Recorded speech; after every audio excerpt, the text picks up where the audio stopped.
Welcome to the Automotive Diagnostic Podcast. We're going to explore ways to sharpen our diagnostic skills, find learning resources, and hear from experts in the automotive field. Hey, have you ever been faced with the challenge of sourcing, installing, and programming a used control module in a vehicle? I know a lot of us have. It seems to be happening more and more often today with the volume of control modules on vehicles, the cost of some new ones, or even the availability of new control modules. In some cases, used may be the only option. So what do you do here? I strongly recommend checking out SJ Auto Solutions and Tommy Oliva. Tommy offers a cloning service for used control modules to make these things plug and play for the vehicle that you're working on. In a lot of cases, he is also able to source the control modules if you're unable to locate one for the vehicle that you're working on. But once you get connected with Tommy, he's going to offer fantastic support from start to finish to make sure that that control module is going to work in your application. He's also got tech support that he offers through his website, along with some free resources there as well on information about used control module programming. So make sure to check out SJ Auto Solutions. I can't recommend that enough. This podcast is brought to you by Jarhead Diagnostics.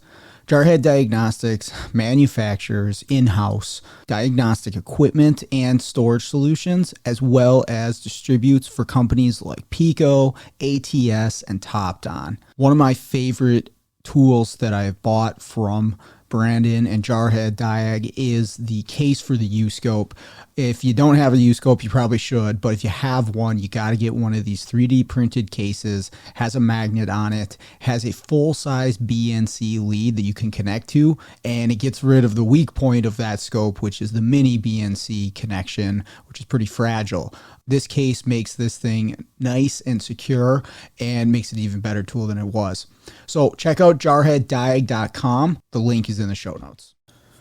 Hey, what's going on, automotive world? Welcome to another episode of the Automotive Diagnostic Podcast. My name is Sean Tipping.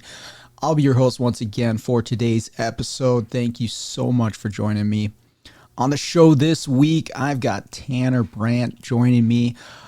Tanner is very active in a lot of things automotive. You've probably heard from him, seen him on things. He does a lot with NASTF, and that is going to be what we're talking about today. Now, I'm sure if you're involved in the automotive world and you're on any type of social media, particularly Facebook, last week there was an email sent out from NASTF regarding locksmith key programming equipment and some new things that are going to be coming in the near future that are going to require a VSP, Vehicle Security Professional, login in order to use the key programming functions of these popular tools, Autel being one of them.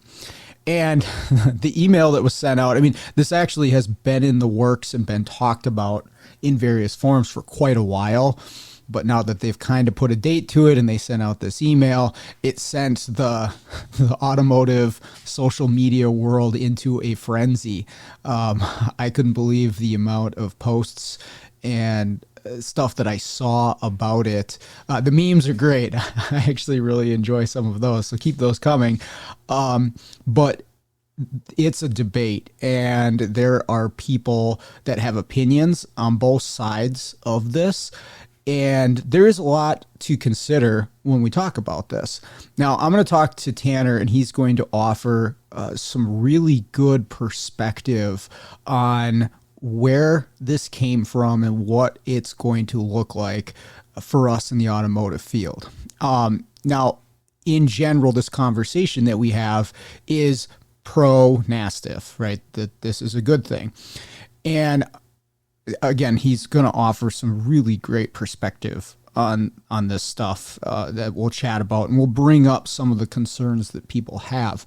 But I do want to let everybody know that I'm planning to, in future episodes, have some people on with perspectives and opinions on the other side of the table. Because I think this is a really interesting, important discussion for us in the automotive field as professionals to have and to really hash out and to understand, everybody's different, where they're coming from and how they view this and how it could affect us now and in the future. So anyways, again, a really great conversation today with a really large amount of important information, but I'm also going to do some follow-up episodes with people that have a slightly different perspective. So anyways, with that out of the way, let's jump into the episode with Tanner. I know you're going to enjoy this one. Good evening, Tanner. How's it going? How you doing tonight? I'm doing good. It's nice out here, so I can't complain. Yeah, you got a beautiful view behind you. Is that your place? It is. Yep, this is new Oh, house. man. Moved in a month ago. That is awesome. Thank you. Out on that, like, three-season porch, or what is that? So open porch, and it's on the second story, about, I don't know, 20 feet up right now, probably. And then Okay. it goes down behind me, drops off, and there's a lake, like, way below us where all the rich people have lakefront. The normal people, we live up on the ridge. Oh, you can look down on them from your deck there. Yeah, exactly. Yeah. And you're in North Carolina, is that correct? So this is a South Carolina address. However, the North Carolina border is about 100 foot to my left. Oh, okay. It's All in my right. neighbor's backyard, so technically Tryon, North Carolina it would be. Gotcha. Okay. Yeah, I'm pretty close to the Wisconsin border, so we go across quite a bit, and yeah, it's interesting when you're on the border between two states as far as like taxes and business rules and things like that. It gets a little confusing sometimes if you're trying to run a business Yeah, going across the border. it's funny here because I can go down into town in North Carolina and get gas, or I can go another mile into South Carolina, and it's like 40 or 50 cents difference. Oh So wow. Yeah, it's actually the same thing. If you drive over to Wisconsin, it's usually cheaper. Not the last few years it hasn't been so much, but there was a time where you could definitely do that. I remember when we were young too. They you could get alcohol on Sundays over in Wisconsin, but not in Minnesota. And they changed that or whatever. But we were in our 20s and we're like, oh man, we're out of beer. Let's go run across the border, get some beer, and come back. But yeah. oh, Uh, that's perfect. yeah. It was good seeing you at Vision. That was good to catch up and great get together, meet everybody, hang out. I was happy to listen to your own meter podcast after our discussion of vision. Yes. I got a little bit of hate in for it, but it was all in fun. So Yeah, I was hoping to rile some people up. exactly. Hey, like we said, if we can make it simpler for us being mobile, I mean, we want to be in and out as fast as we can. So, Yeah. Yeah, for sure. That came from Vision and hearing some stuff at the classes, but yeah, I was telling a couple people, I was telling my girlfriend about, oh, she's like, what's your episode about? And I was telling her, she's like, you're a nerd. we are, but hey, some people were bigger nerds than us. I mean, with what, like we Yeah. talked about what was covered and then going, okay, well, does this make sense for everyone in the real world? Maybe, maybe not. Is there simpler ways? And that's why you did the O-Meter podcast. I mean, there's a place for it, and it definitely simplifies things. Yeah, yeah, for sure. Yeah, like I mentioned too, it's just all about understanding what your test does for you, and you can use a lot of different things. But I like to do that. I like to have, if I can, hit that target with multiple arrows and they all end up in the same place. All right, cool. I'm very confident in making the call because Yep. sometimes just that one test, you're like, well, it says it's failed, but you have that feeling of so that gut feeling like, ah, man, I feel like I'm missing something here. And having two other tests that say the same thing usually gets you over that hump. Yeah, and for you and I in particular, or any mobile guy, I mean, we need to be pretty sure, right? Because we Mm-hmm. can't go back. We don't want to go back, and it's not like when you're a shop and you're like, well, I can quick, order this part, stick it on, and whatever. If it doesn't work, send it back. For us now, we've charged the shop, and if we misdiagnose it, now we're called back. We got to drive back out there. It's lost time. The shop may or may not be happy. So Yep. I'm with you. As many arrows as I can get in my quiver. That's how I do it too. Mm-hmm. And I mean, I'm at the point where you're like, okay, sometimes you look at a circuit and you're like, oh, I should have 12 volts here. It doesn't light a test light. You go to the PCM and you're like, oh yeah, it lights a test light here. At the start of the circuit, and you're like, I'm just gonna grab the ohm meter and check. It's Mm-hmm. broken. And you're like, okay, I know, 100% it's broken, but I'm gonna quick Yep. try to figure out where it's broken so I can tell them Oh, for or sure. find it. It's just I don't like leaving any stone unturned if I can help it. Yeah, if I have an electrical component like a solenoid and I just, oh, hey, it's not working, right? I've got power and ground here. Maybe I'll just do the ohm check on top of it. Like, yep, it's definitely open. So, Yeah. I mean, again, like, I already know that. I'm really confident in that particular thing, but hey, let's just check it. Okay, cool. I'm not missing anything. So, Yeah. yeah. Yeah. Agreed. Yep. Well, what else you got going on? How's business going for you? Business has been extremely busy. I don't really know. This time of year, I guess it always picks up. I mean, I look at it year to year, and I can tell, March will always pick back up. Yeah. But the past 2 3 weeks, well, the past 2 weeks, the week after Vision is always a mess trying to get caught back up. Mm-hmm. But this week has been, no exception. It's just ringing and ringing and ringing. We're scheduled out to, I think, Tuesday right now of next week. So, which I don't really like getting scheduled more than a day or two out. Obviously, it's the end of the week, so that puts us into Monday. But Tuesday's pretty much scheduled already at this point, and I need to take some advice from you and everyone else and hire somebody. That's where I'm Yeah. at right now. Is I need to figure that out. I have too many projects going, so I'm kind of waiting for a couple of them to get finished, and then we'll make a decision on what we're gonna do as far as hiring someone. Awesome. Yeah, it makes a lot of difference. A lot of work up front, and it's a big expense at first. You're like, how am I going to afford this? But once everybody gets rolling and you find the right person, man, it is a huge, huge relief. Yeah. So yeah, definitely encourage you to pursue that. Nothing for no other reason than your sanity, so you can take a little bit of time away, and you don't have to be the one guy all the time, always doing it. So Exactly. And there's some projects I'm working on that are that I'm gonna have to spend time on. So if I put somebody else in the mobile business to run that side of it, or go around, even if I just have somebody program and stuff, that'll free me up to start working on that project. And that's kind of a big deal for something that's going to help all of my shops and hopefully eventually more people.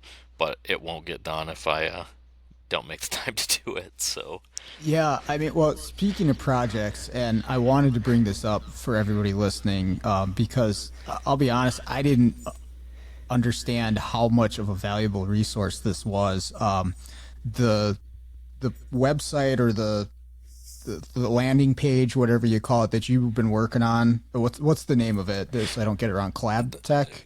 Claptic and so the NASDAQ knowledge base, but Claptic is a whole. So Claptic is the company that makes the platform. I would say. Okay. Yeah, and Mohan said he owns it. And it's just been kind of something that, like, he approached me in the very beginning with an idea and was like, "Hey, this is what we're doing. What do you think?" And I was like, "Yeah, I'll help with anywhere I can input buttonology development stuff." And then we decided to build or NASTF, I should say, decided that it made sense for them to have a platform and use the data that I had accrued on it. So they're basically licensing my data. So everything that's on the NASTF platform currently is coming from me. But I mean, holy cow, what a resource! Like I went in there, I was going through some of the videos and stuff. I'm like, that's amazing information in there. So for anybody who hasn't checked that out, it's well worth your time. Tons of really good stuff in there. So I wanted to give you some props on that. That's really awesome. Thank you. It's taken a lot, and hopefully it helps. I mean, my main goal with it was, when I started out, there's definitely stuff that I was like, we're trying to do something. One I always say in particular that's on there was an Equinox rear diff, and like service information doesn't really talk about it. It says that you have to have this code, and it doesn't explain where Yeah. it is, and the code is on the connector, and then Yeah. so I have Be a barely picture of the visible. yeah, Yeah. and like Yeah. if you don't understand like what you're actually looking for, you'll likely overlook where it is on the connector because it's like a dotted line that somebody made with a Dremel on it. So there's Yeah, pictures of exactly. yeah. So there's Yep. pictures of that on there so people know. I've been as I like have to do anything that I got to find a key pocket. I take a picture where the key pocket is and put that in with the video, so you don't have to go looking Dude, for the key pocket. And I have wasted so much time having the key in the wrong spot because I like service information is wrong. I think because there's like different variations of a vehicle. And so it's like, oh yeah, it's here in this cup holder, and I'm trying to program the stupid freaking key. I'm like, what's going on? I finally get out my tester, and I'm like, oh, there's no antenna here, and then it's yeah, hold it up to the steering wheel, or it's in the a million different locations. I think there's one in the glove box the other day that I did, and yeah, that that's huge to have that information. yeah, it's always kind of funny to me with key stuff, key programming stuff in particular. A lot of that is missing from service information. So like, you're trying to, Yeah. or it's not where you think it would be. You type in key, you still can't find it, and you're like Hmm. digging to figure out where it is. So it's anything that can help stuff like that. Also, there's like failure stuff on there. If I find something that fails, to put the reason why it fails or leave it. I can leave the threads, they're called. I can leave them open. So if you go on there, there's a bunch of Saturn threads that are still open because there's no resolution to it yet. So Okay. that kind of like tells people that okay, if I try to do this Saturn, there was an SIR filed 2 weeks ago. Actually, while we were at Vision, I got the message about it asking from the guy at GM, hey, have you had one of these fail? And I'm like, yeah, actually, there's one on the thing still open with the failure numbers or the error codes. And so they went on and looked, and they're like, oh, cool, you already have everything for us. I'm like, yeah, it's all right there. So Nice. it helps with that too. And some people might not know. There's also at the bottom there's tags on it that are tagged new or used module. So if I've done a used module in that, and I know 100% that used will work on it, it's tagged used. If Oh I man. know that it has to be new, then it's tagged new. If it's one that I'm unsure about, then it's tagged new. So just kind of keep that in mind. But if it's something that I have successfully done a used on, it's tagged used so that you can know that as well. That's yeah, that's incredibly valuable for anybody. I mean, if you're doing mobile, but even in a shop too, like, hey, can we order a used one for this? So that's huge. Yeah, I mean, going through that, amazing the amount of effort that probably took to put together. So Yeah. yeah, it's nice work on that. Well, thank you. Yeah, so the reason I wanted to have you on is I opened up Facebook yesterday about the middle of the day because I don't have it on my phone, so when I'm on my laptop, I'll pop it open and see what's going on every once in a while. And I think just about every automotive friend that I have on Facebook, which is quite a few, it's probably the majority of the people on Facebook that I'm friends with had posted the same or similar thing from the email everybody got yesterday, and it broke the internet as far as the automotive social media world went. So Yeah. Yep. Exactly. I thought it would be timely to maybe have a discussion about it. You went over this in a scan tool class. What scan tool should you buy at Vision? And did a pretty good job of laying out, what this is and what's, potentially going to be going down here with the tooling. And so, we can clarify a little bit of things and maybe address some concerns. And I mean, I got some opinions on it myself, but we can get into that. So I don't know exactly where you want to start with it, but Yeah.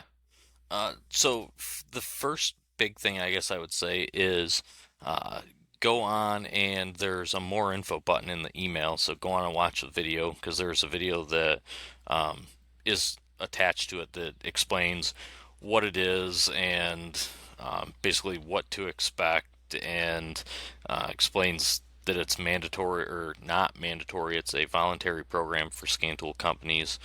So it's not like there's a lot of, I guess, stuff on Facebook of the government, this, that, and the other thing. And Yeah, so I think it's very important to explain that it has nothing to do with the government. The government is not involved whatsoever. Like, they literally don't care about the aftermarket industry at all. Like, we're such a small thing. The government is not involved in it. There's no, like, I don't know, anybody forcing any companies, I guess I would say. It came about there 2 years ago. There was a Equipment and Tool Institute, Tool Tech, call it a conference, I guess, that they had somebody talking about vehicles being stolen and tools that were being used to steal cars, and they showed what tools they recovered and what types of cars were being stolen the most. Some of those tools were, stuff that I'm sure you and I both have in our vehicles, and that was being talked about because it had just happened that locksmith was killed and they burned his van. That had happened months prior, so that's why it was being talked about at that show.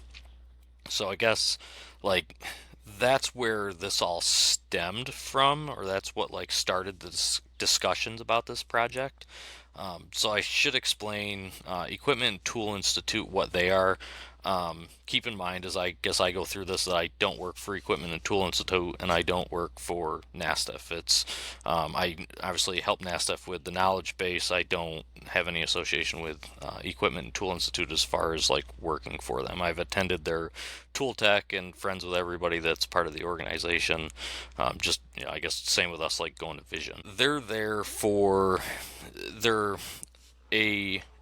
what I want to say. Trying to think of what the right word would be for. I actually am not too familiar, but is it like a connection between? Yeah, I guess I'd call it an organization, for lack of better terms. It's an organization that is between the OEM and the aftermarket scan tool companies. So not really us as the aftermarket, but scan tool companies. And they're in charge of basically licensing the data to the aftermarket companies, or helping broker the deals between an OEM and an aftermarket scan tool company. So if a scan tool company wants to be part of ETI, that's basically how they get access to manufacturer data. So I guess one of the projects to explain is AutoAuth, completely separate project from the security thing. I want to be clear on that. But AutoAuth came about from Equipment and Tool Institute and the OEM. So a lot of people seem to think that had something to do with NASTF, but it didn't. Totally separate thing. But when you're wondering about how that came about, and then how a scan tool company get put back on the AutoAuth list, you have to work through ETI and be part of all the agreements with Stellantis, and then Nissan is the one that's coming. But all that information, if you go on Equipment and Tool Institute, you'll see that all the data agreements, and there's a whole document page on secure gateway stuff. So if a scan tool company wants to be part of Equipment and Tool Institute, they make a bunch of agreements to basically not steal manufacturer data and all these different things. So that's why then some of these companies now more or less will decide for or against if they're going to do secure gateway, or not secure gateway, if they're going to be part of this security project, or the security scan tool project, as we'll call it.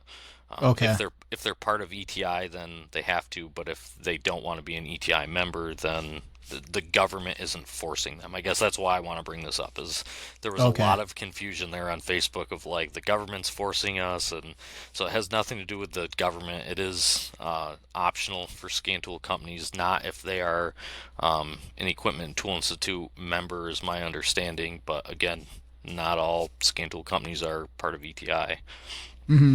I am happy to have Automotive Seminars as a sponsor for the show. Now, if you're not familiar, Automotive Seminars is a diagnostic technician training company. They've got a website that there'll be a link to in the show notes. And what they offer is top-notch training to technicians like us in the field. I've been taking their training courses for years and have got a ton of benefit out of it. They've got top-notch instructors, John Thornton, Scott Shotton, Scott Manna, and every other month they've got a 2-night course that you can sign up for. Join in, ask questions, and afterwards, you've paid for the course, you can access a recorded version whenever you want. You can rewatch the class 2 years later in case you wanted some details on it, and that is a fantastic feature. So make sure to check out the website to see what courses they have available and what's coming up in the future. So if they want to continue to steal manufacturer scan data, they don't have to join. Right. Yeah. And one of the things that we have to take into account with a lot of this too is that intellectual property is becoming such a big thing. You and I talked about right before we got on that, my wife is an intellectual property and patent specialist for a pretty big law firm. I did a podcast with Carm with one of their patent attorneys so that people could start to get an understanding of how that's starting to work in automotive. There's a lot that has to do strictly with intellectual property, with what's allowed, what's not allowed. And this project kind of will give scan tool companies, I guess I would say, or some scan tool companies, the option to now have data that they didn't have. Okay. So the OEs don't sell their security information other than Subaru. Subaru is the only one that says that we'll sell an aftermarket scan tool company the ability to do keys. As far as I know, Subaru is the only one. Okay. But more or less, if a scan tool company enters into this agreement, decides to be part of this, the OE is basically saying we won't sue you for putting, key programming ability in your scan tool, where prior to this, they were more or less at risk of that. So I'm going to use Snap-on or Bosch, for example. Snap-on and Bosch have always played by programming in a Snap-on because Sure.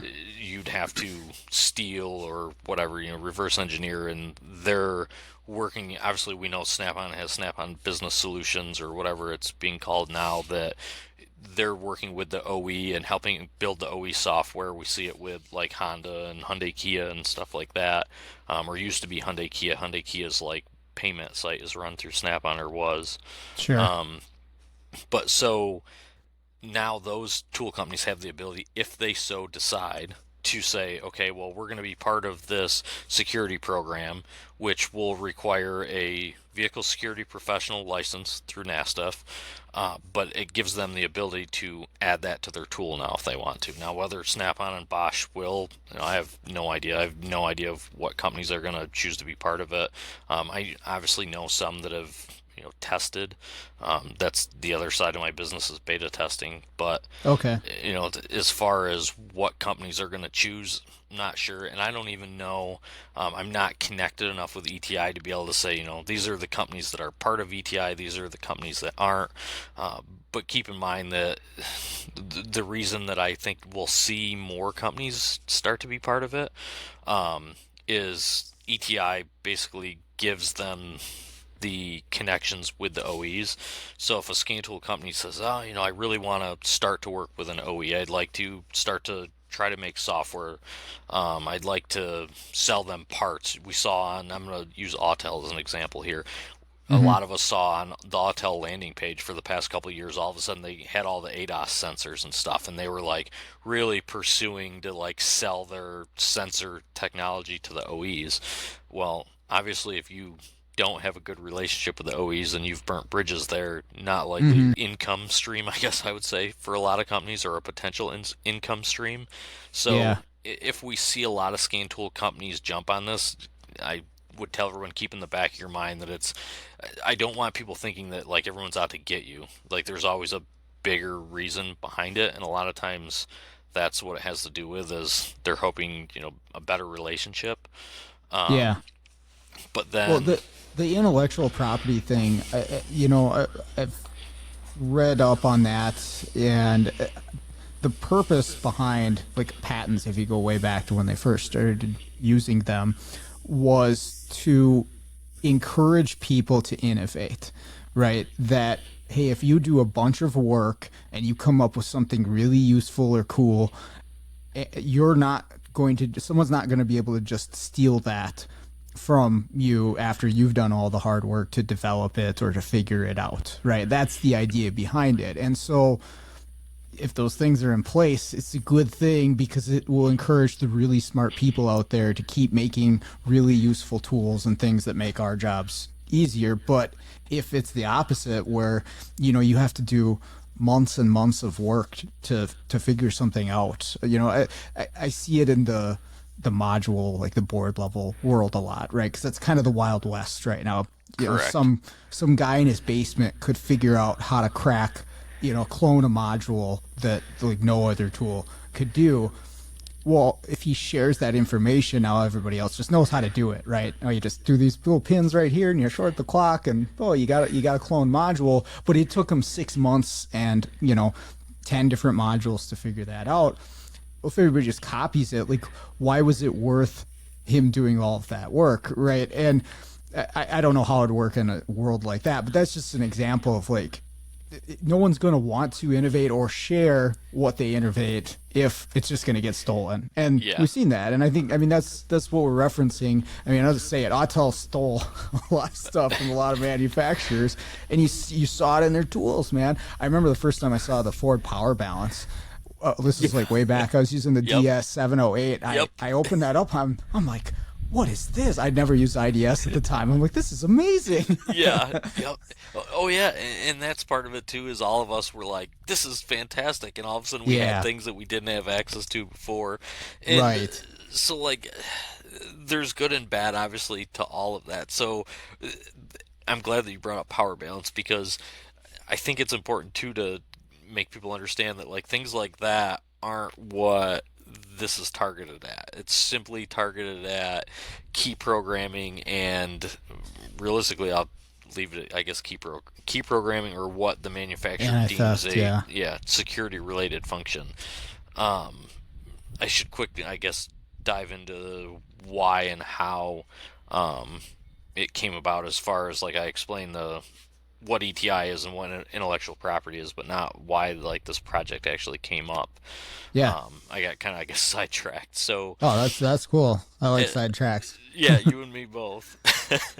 So after that Equipment and Tool Institute meeting that they had, and after everyone had saw that, basically Equipment and Tool Institute, the OEMs, and then NASTF was brought into it after like talks, I guess, started, were basically everybody got out of that talk, or what I want to call it, the presentation. That's better. After everyone got out of the presentation, it was just being discussed in the halls of like, oh, those were our tools, or oh yeah, that was so and so's tools. And so it was kind of awkward for the guys that were there with the scan tool companies whose tools had been recovered from people stealing cars. So at any rate, after that, the OEs and ETI got together and started talking and said, what are we going to do about tools being stolen? I think, let's be honest, like, we know what tools they are, but the tool company whose stuff was shown on the screen, I think, felt pretty bad about, that their stuff was potentially a reason that somebody got killed. Like, I don't know that they realized that, or if they knew about that until that presentation was done, that like, oh, somebody really, a person really got shot and their van got burned because of the tools. So there's been a lot of misunderstanding too, of like people going, well, it has nothing to do with tools being stolen. But I think it's important to understand that, like, that's what started this conversation. Is I think that there was a lot of guilt, I guess I would say, there. So that's where this all started, was with that. And then the second part of it obviously was, those were all, it was all Chrysler keys that were on the guy's picture of, what was being recovered, vehicles being stolen. I think we all obviously know that that's a big one, and now Kias are a big one because of YouTube. Yeah. But in the key programming world, Chryslers were being stolen because it's a pin code vehicle, and the Autels and the Auto Pro Pad and anything that would pull the pin, you walked up to a car with, just a spare key that you could have, and you hook the tool up to it, and within 30 seconds you were, in and programmed a key, and away you went. Yep. And now we know, it was kind of funny too. Recently, this is something that I was told, that there's some Asian or Japanese automakers that thought that they were in the clear with their cars being stolen, and the recent report came out, and their cars were high on the list. And Mm. when I got told that, I was like, I'm not shocked by this. And of course, everyone's like, "What do you mean you're not shocked? Like, we didn't know." And I go, "I could have told you it because it comes down to the dongle that plugs into." I don't really want to say whose tool, but you go up to it and you're not really doing an all keys lost. It's pulling the Yeah. immobilizer, or pulling key data out of the immobilizer, and then programming the key data to this dongle that's connected to the tool USB. That becomes the key, and then you're using add a key function instead. Mm-hmm. So at any rate, like, once they started to understand why the cars were being stolen, there was the guilt aspect of it, and the tools being stolen, locksmiths potentially being in danger. There was that part of it. There's cars being stolen at high rates that insurance companies are obviously upset about. So ETI and the OEs were the ones that basically said, hey, something needs to change. However, we have to come up with something for the aftermarket. The OEs could have said, hey, we see this is going on. We're going to go after the tool companies and shut this down, kick them out of, try to kick them out of the U.S., and everyone's going to have to use factory tools. Instead, they chose to do this and said, let's come up with some kind of solution that we can try to implement, or ask people to implement, that will keep track of who's programming our cars, create a login so that the tools hopefully aren't sought after.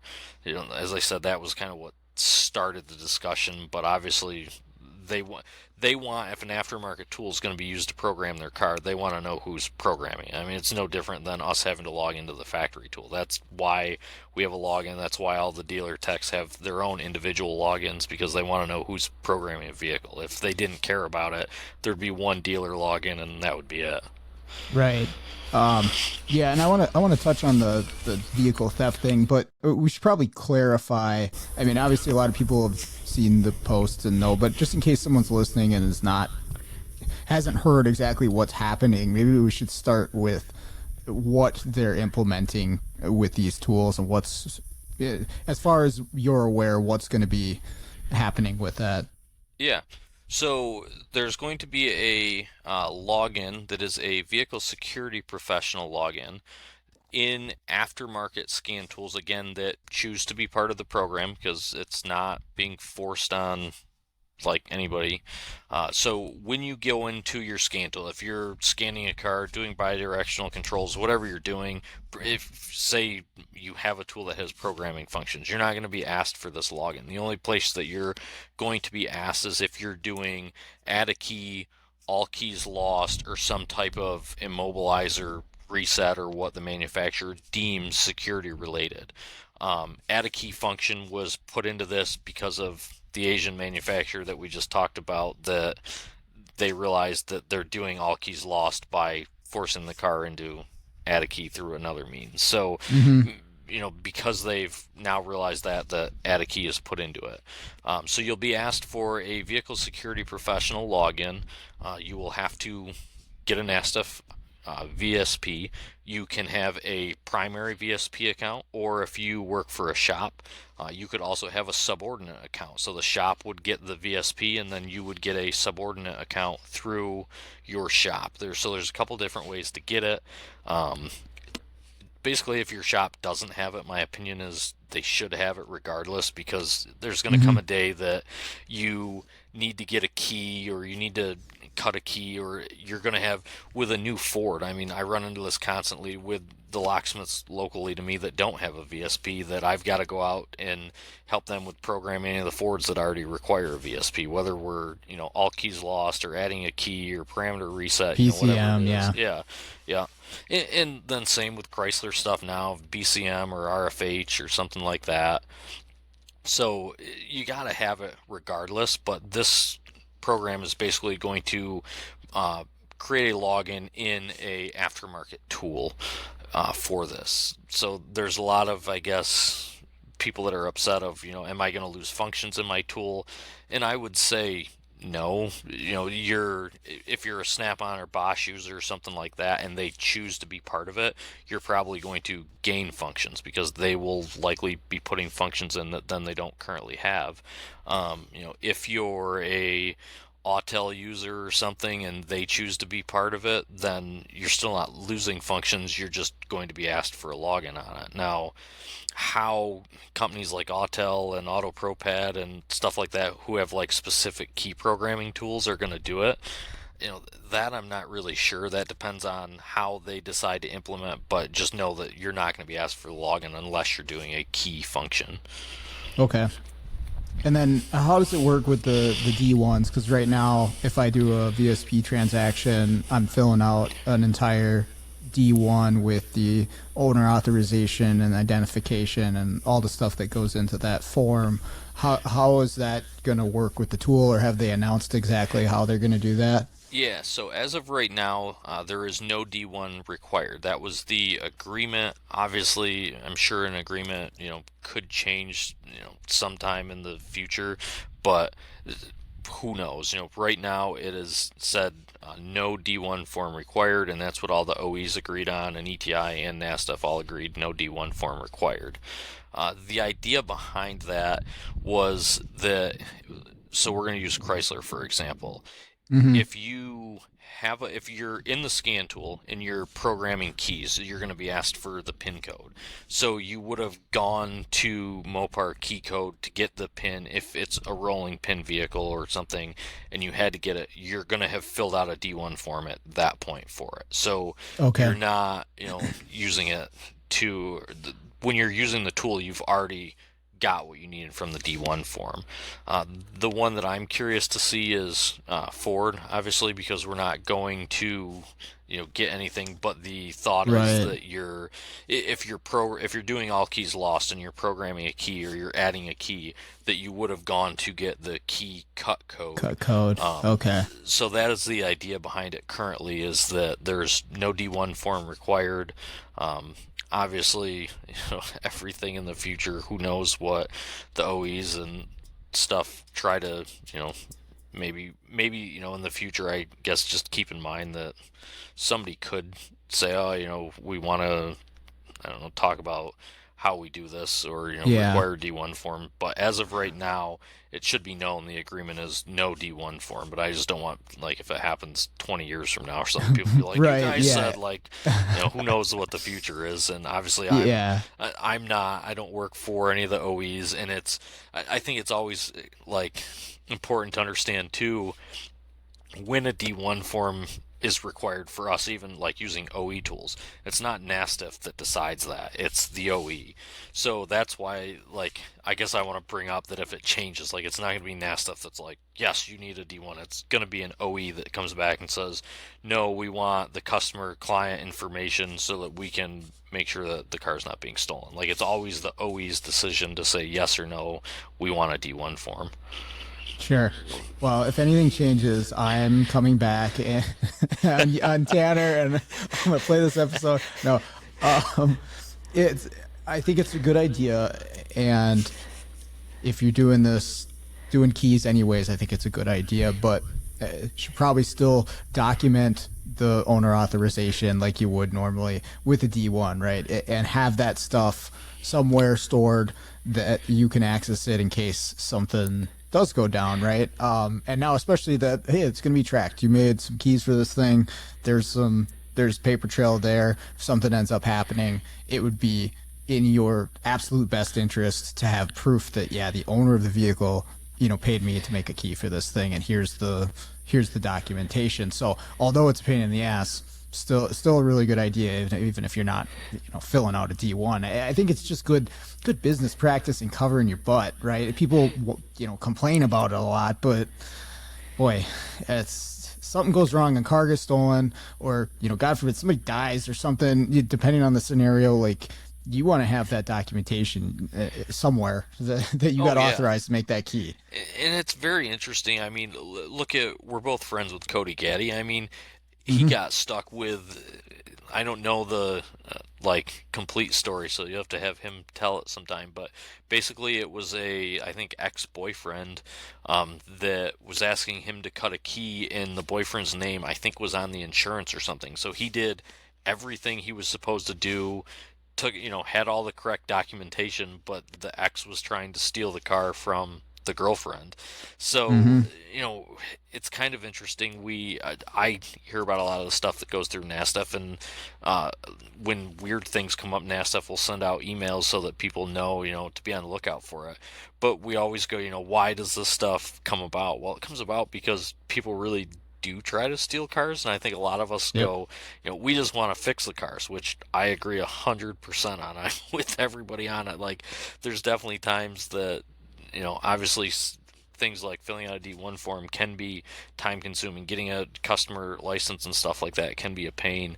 But it's unfortunately became the norm because the stuff really does happen. And like Yeah. the email that NASDF sent out about don't accept a license with hole punches in it because somebody was selling old licenses that were like there's just so much crazy stuff that goes through where you're Yeah. like, somebody really Yeah. did that. And like in the shops, I guess I would say locksmiths know, because I think every locksmith, whether they're a just safe cracking guy, I have one here that he's an older gentleman, and he's told me all kinds of crazy stories, people bringing him hotel safes and stuff, and strung out on whatever drug. And so I think a lot of locksmiths have seen the crazy and kind of like Sure. know and understand to be like, hey, I don't want to be part of this.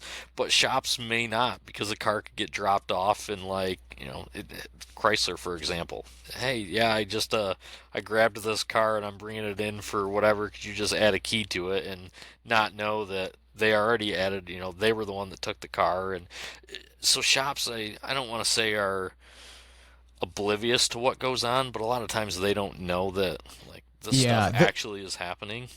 The clientele, for the most part, is very different, and we've had challenges with that. What I say is key work is shady, and so Yeah. like you really have to be vigilant of the scenario you're getting yourself into. And we pretty much stopped going to people's houses. Yeah. We'll have them arrange to meet us at a shop or some other public location, but preferably a shop.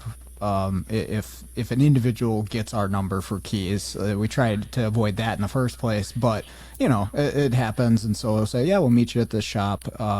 Just because and Cody was actually one, got held up at gunpoint with doing some key stuff, and so like I have no desire, me or my employees, to be in that scenario at all.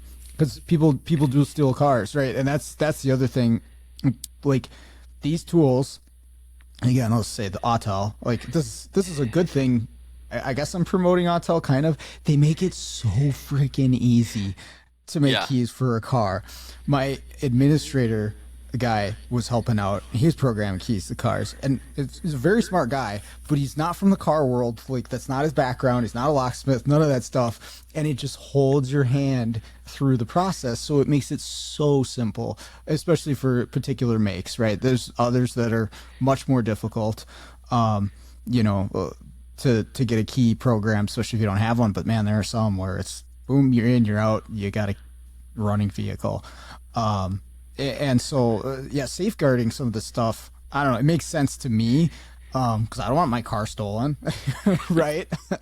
Yeah, and I think that it's important too to think about the alternatives. So Kia is a good example right now. We've all seen the Kia videos, and we know that all the Kia Souls and any Kia without an immobilizer is being stolen right now.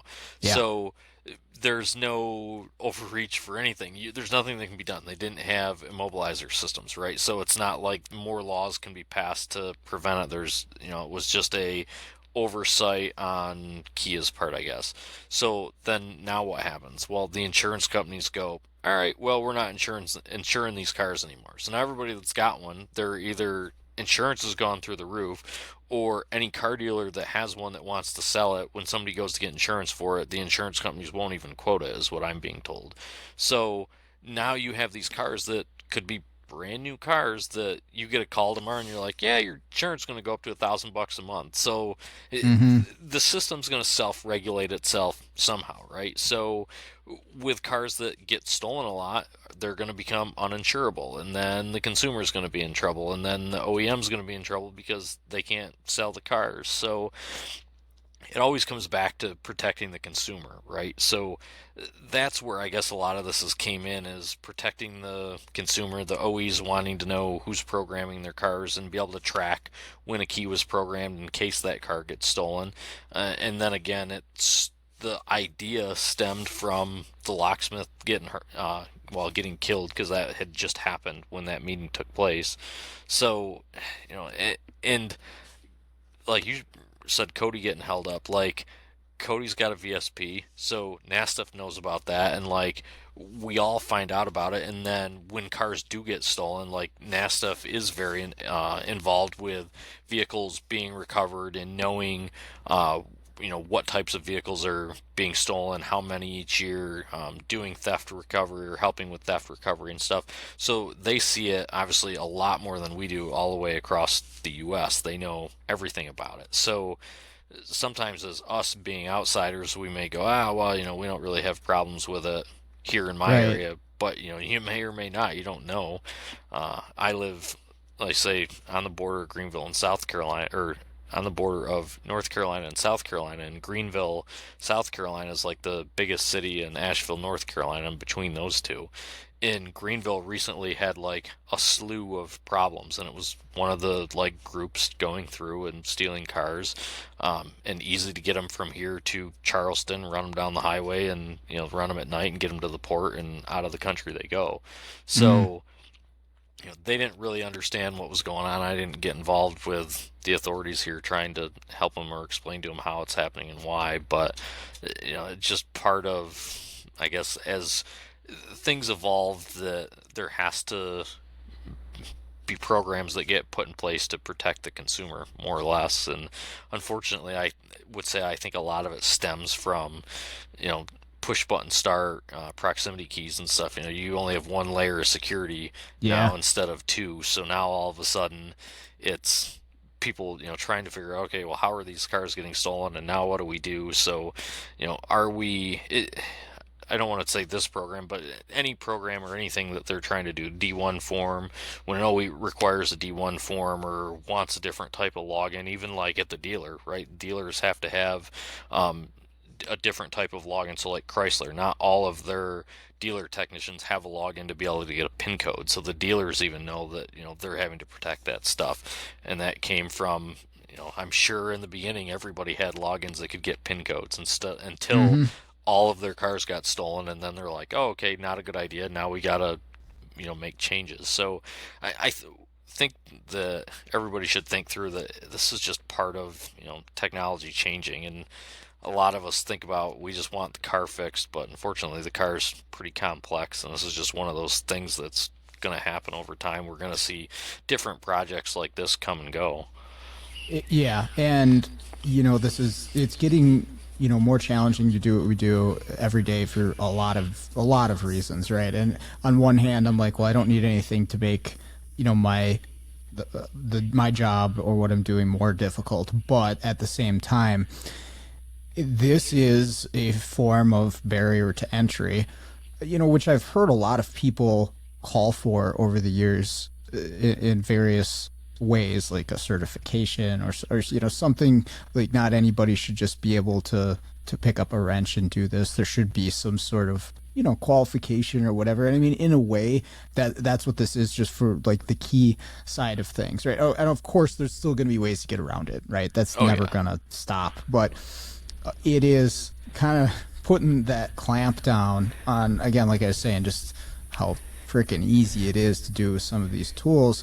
And I think for most of us who are trying to do this legit, as a legit business, and charge appropriately for the job that we're doing, and run a good business, pay people, make a decent living, like, this is a good thing. This type of thing is a good thing because it hopefully, again, right, there's always going to be ways around it. It's probably not going to stop everything, but it's going to cut out a lot of the people who might otherwise be devaluing the work that it takes to do like an all keys lost on something, or just cutting keys in general for vehicles, where you talk to a lot of people and they're like, I can't do keys in my town because there's guys running around doing them for $50. Exactly. And this type of thing in my mind is going to squash at least a portion of that, which means, hey, if you get this figured out, you get set up legit, you get the VSP and all that, okay, well, that's one more thing that you can do that a whole bunch of other people aren't going to be able to do, and then you can charge appropriately for it. So it's a win-win in my mind to get set up for this. And I saw a lot of people online saying that, hey, this is a big money grab, that's the there's collusion between organizations, and this is just this is how they're going to be making money. I mean, in my perspective, it's really not that much money. It's a couple $100 a year for the the VSP credential, plus insurance. And that is one thing. I know the different states are different, and that was another argument that I saw on there, or people talking about, like, it's a lot more difficult to get your documents that you need in specific states, like Alabama, I think, was one that I saw that has a much more stringent process to get a locksmith, or you have to get a locksmith license there. Like in Minnesota, I don't. Yeah, if you got to have a locksmith license. Now, if you have to have a locksmith license in your state, or you think you have to have a locksmith license in your state, I should say, call NASTF and ask, because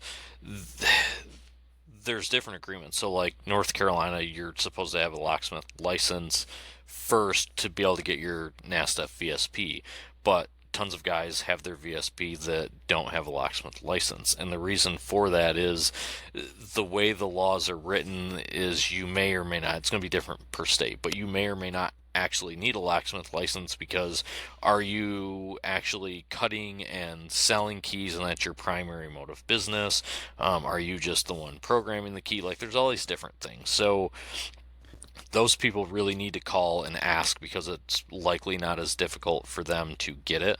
I saw a lot of them too, obviously, like you brought up insurance, a lot of people that are now upset about insurance. Well, if you work for a shop, the shop already has insurance, so it's the shop Hopefully. That's going to be correct. Yeah, exactly. And that's part of, like, when people were having problems with insurance a couple years ago, now it's all straightened out. Like, we don't see anybody complaining about struggling to get their insurance through anymore, right? Yeah. That was 2 years ago. That was a huge thing.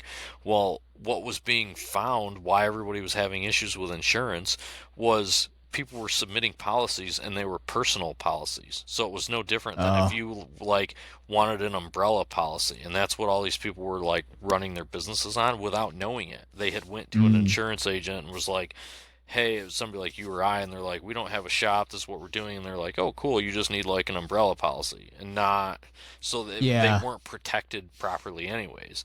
So that's what started a lot of the issues with insurance, was then you have to have a professional liability policy, $1 million liability policy, which, again, not really expensive, but it's different than a personal policy. So figuring out your insurance, I saw some people complaining too, what if I can't pass a background check? Well, same thing again. You're going to call NASTF and talk to them. They're not going to deny everybody that doesn't have a clean background. They've already said that. They've been very vocal about that, saying, call us, we'll talk through it and see if it's something that matters or not matters. If you have something on your, a background check from, I want to say, you're in a state that, marijuana was illegal, now it's legal, and you had a possession charge or something, that's likely not going to hurt you. So there's a lot of people, I think, that aren't understanding that there is a support email, there is a support number, they're going to help you get through it. And there's a lot of technicians I saw too posting of what are we supposed to do? Well, that's up to your shop, and you have their VSP anyways at this point if they're going to use OE tools. And if you're at a shop that doesn't have OE tools, or I guess I think about my shops. My shops aren't going to care because they're not going to program keys anyways. They're going to call me to do it. Right. Yep. So, for a lot of people, it's not going to change anything. For the guys that are like us that are on Facebook that are using it, like realistically, you should already have that stuff set up so that you're not putting yourself or your family at risk anyways. Yeah. Or like you say, find another professional that has figured this out and wants to do it. I mean, there's nothing wrong with that. Right? And I've been finding that more and more as I've been growing my business is like there are just some things where it makes sense to pay somebody else to do. Like, Yeah. could I figure it out? Maybe. Am I going to do it right? I don't know. This is not my wheelhouse, whatever the particular thing is. Just pay the professional who has it all figured out and has done it 100 times, right? And so that's the other thing. It's just there's more and more, mobile services and shops that do this stuff. Figure it out, reach out, find somebody. If this is just like everything you're hearing is like, this is terrible, I don't want to do this, or I can't do this for this reason, call around. You probably can find somebody who can and build a relationship with them. And again, everybody wins.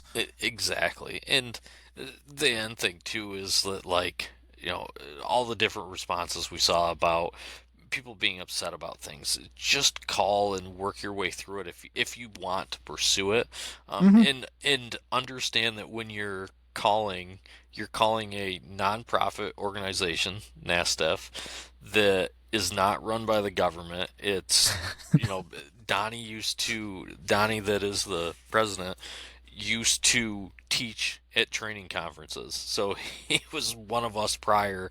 The people that are part of it are all good people. They're not, I think that everyone kind of looks at it as, oh, it's a government organization with a bunch of politics, and that's not the case. It's a nonprofit. It has nothing to do with the government. Like, Do it's you do you ever watch hockey? Are you a hockey fan at all? I don't know. Oh, okay. So the commissioner of the NHL is Gary Bettman, and he's been the commissioner for a very long time, and he's just sort of the face of the organization and the league decisions that they make. Right, we're going to start a team here, or we're going to change this rule. Right, it doesn't always even come down to him, but he's the face, and he gets so much hate every time he comes into a rink. He gets booed by the entire crowd, and I've always been like, wow, like the dude's just doing his job, whatever. And I kind of feel the same thing for Donnie. Is like he's the face of the organization, and he gets a lot of hate, or I'm just like, man, the guy's just trying to do his thing, run an organization, Yeah, and like a lot of people don't realize, he was at Vision. They had a booth there. You could stop by, you could ask questions, meet the people that work there, put a face with the names. That's kind of my biggest thing why I guess I've started getting involved and like want to be the one to help talk about stuff is people just struggle, I guess, to put a face with a name and realize that like, oh, maybe not everyone is out to hurt us, that there's without, I guess, NASTF is an example. So NASTF was created to help make sure that OE information was available, OE tooling is available, and training is available. So without them, the OEs very likely basically could say, hey, we don't want anything to do with the aftermarket. Yeah, we have right to repair, but there could be, nothing gets fixed. The amount of times, obviously, now you see through the knowledge base when I, see Techline connects down or FDRS or something's wrong. I can not only post and say, hey, this is down, so all of us know, but then if I'm the first one that notices it's down, then I'm gonna, call whichever manufacturer and talk to them.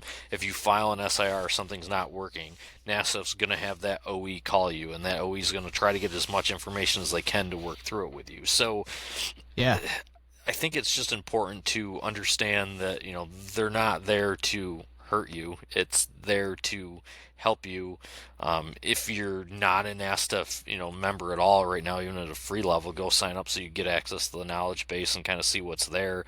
But I mean, it's a good example of they're paying for access for all that data for nothing more than to help their members. It wasn't something that like, they got strong-armed into by any means. It was, I showed them this and they're like, oh, this would really help everybody. Let's do it.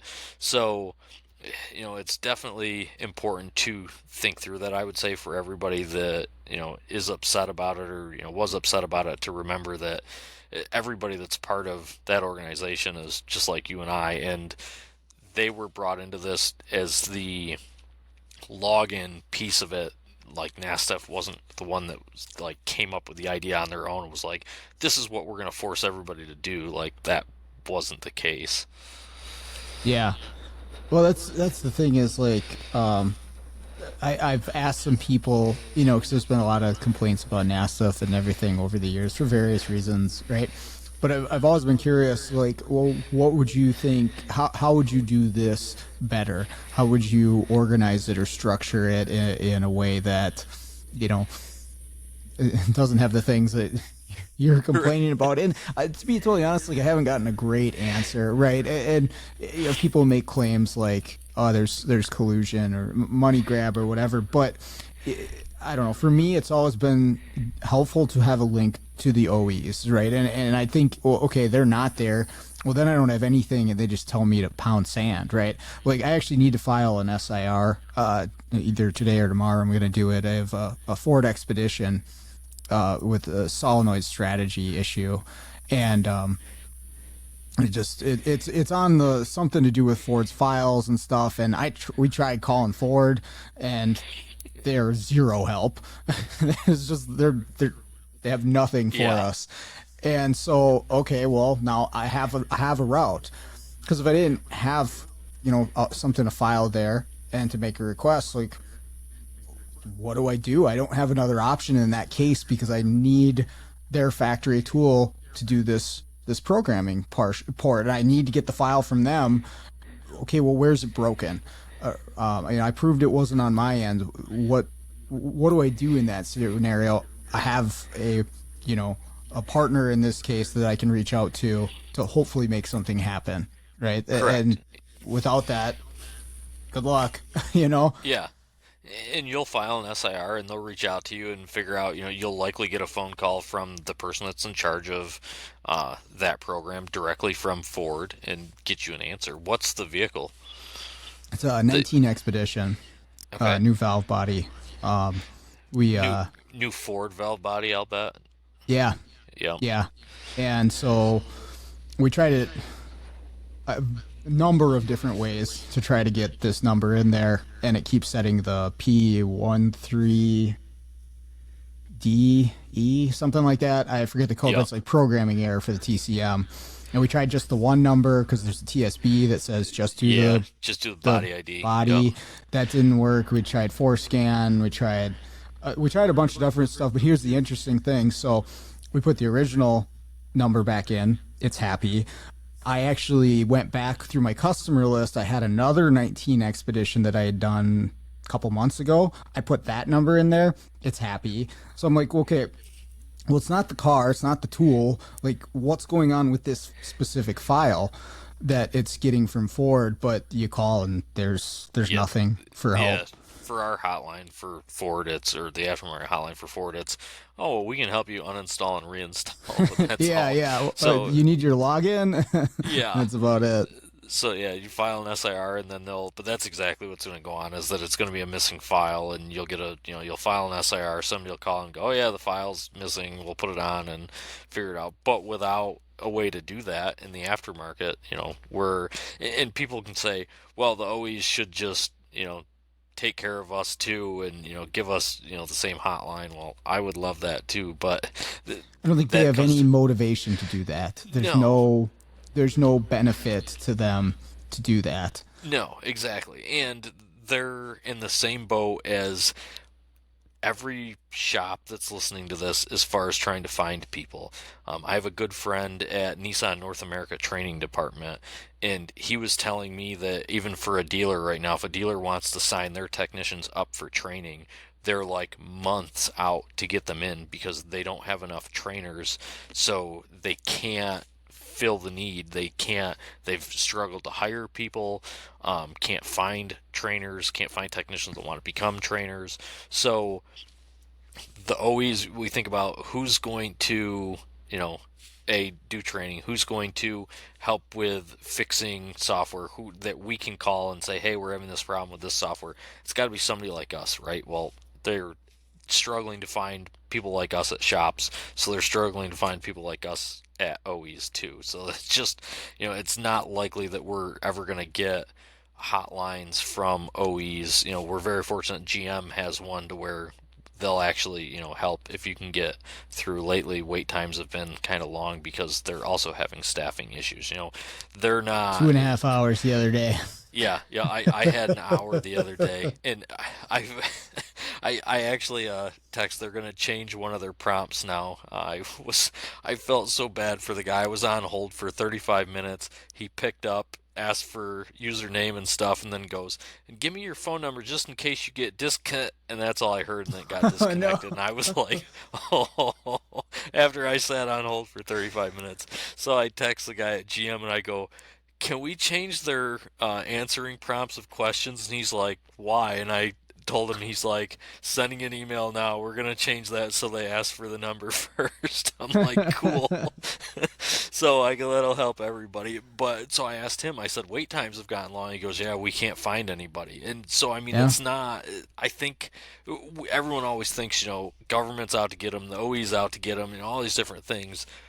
They're having the same issues that we are. They can't find people.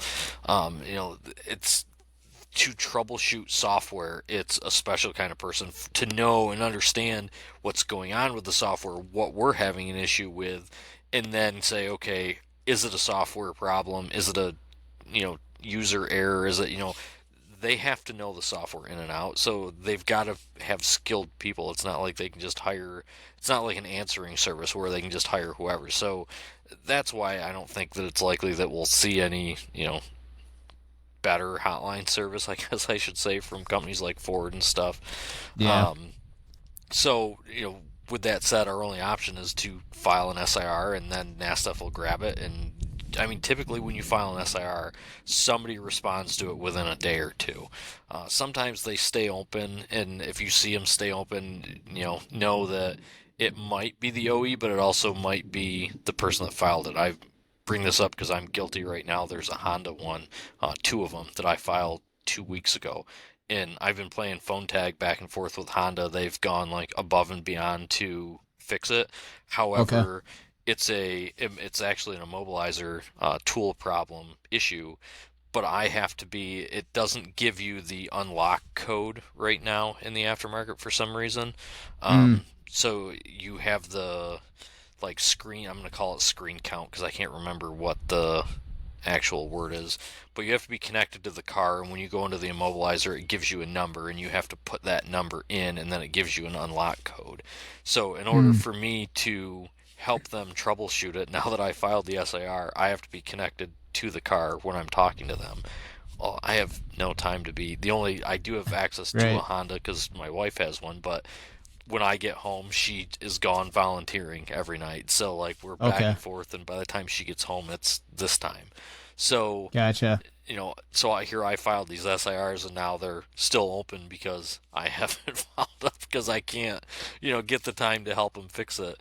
So, the OE will try to fix it, but if they don't quite understand what the problem is, or they can't duplicate it, now it's up to whoever filed the SIR to follow up with them and say, well, this is what's going on. So I'm hopeful this weekend I'm going to try to shoot a video for them of what's happening, because it's not likely that I'll have time tomorrow. Tomorrow's already Friday.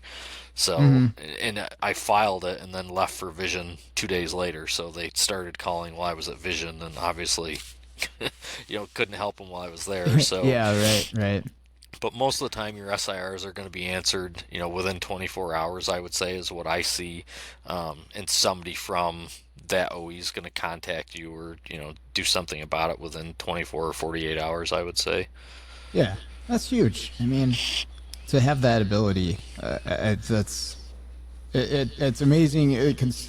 Talk to some people in Australia now. They do have the NASDAQ equivalent, but I mean, up until recently, that was their experience. Like, they didn't have an option like that, and so you see a lot of aftermarket board level stuff to get around stuff. But I mean, they were just on their own, in most cases. So to have the ability to reach out and have someone from Ford get a hold of you to try to fix a problem, that's pretty cool, Yeah. I think. But Oh yeah, and I mean, like you said, they were any other country right now that doesn't have it. They're using, you know, a they're using internet through another country to yeah, try to a like VPN to get it. Yeah, exactly. So yeah, like they literally have nothing. They don't even have the ability to get a login. So and we wouldn't have that without NASTF. Like that's how that all came to be, is through that organization. yeah. Well, I appreciate you taking the time to lay all this out and explain it. Hopefully this is good information for people out there listening. And I mean, if anybody's listening and they have some genuine concerns, maybe stuff we didn't touch on, I mean, please get a hold of me. I'd love to talk about it. I personally feel in general this is a good thing for us, but I am always curious to hear the counterpoint. But I really appreciate your time and your knowledge here, and again, what you do with the knowledge base and all that stuff. That's been fantastic. So thank you. Yeah, of course. And I guess one thing to add is, as the program rolls out, if people, have problems or find things that they don't like or want changed, send an email to, there's a support email for NASTF. Send an email and say, hey, could this be changed? Could this be done better? The workflow is going to be up to the scan tool companies, so you got to talk back and forth with them too if something doesn't work. But it's nothing's set in stone. Changes can be made. Hey, this works better. We think it would work better. This workflow, like everyone's going to work with you, whether it's something on the NASTF side or it's something on the scan tool manufacturer side of how they implement. Just make sure that you're giving feedback and don't just think that everything's stuck the way it is. Yeah, that's a very good point. Is like if you don't submit, a log or a problem with whatever you're using, the manufacturers of the tool or the team, the engineering team, maybe have no idea that that thing is broken or that function doesn't work or this file doesn't download until you bring it up. And I get it, busy day, it's tough, but that's how you fix the stuff, is alerting people to the problem. So I need to be better about that personally. Like a lot of times I'll just be like, top down won't do it. Right. I don't submit anything, but I need to be better about doing that. What is your... Yes, sir. Well, cool, man. Thank you again, and have a great rest of your evening. Perfect. Thank you, you too. All right, that's going to do it for today's episode. Another big thank you to Tanner for joining me on the show this week. Again, I think that was a lot of really good information and things to consider when we're dealing with these changes that are coming down the pipeline. First thing, if you've got some perspective or opinion on this, reach out to the Facebook group. You can always shoot me a message. And again, I'm going to have some people on in the future so we can discuss this further and look at all perspectives on it. But if that's you, give me a shout. I'd love to hear from you and discuss it.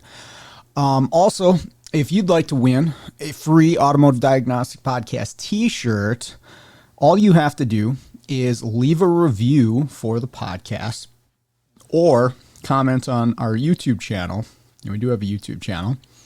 And at the end of every month, we will randomly select one of those people who either left a review or a comment, and we will announce your name on the podcast. And all you got to do is reach out to us after you hear your name, let us know your address and t-shirt size, and we will send that t-shirt out to you. But with that all out of the way, I'd like to thank everybody for listening, and let's get out there and start fixing the world one car at a time.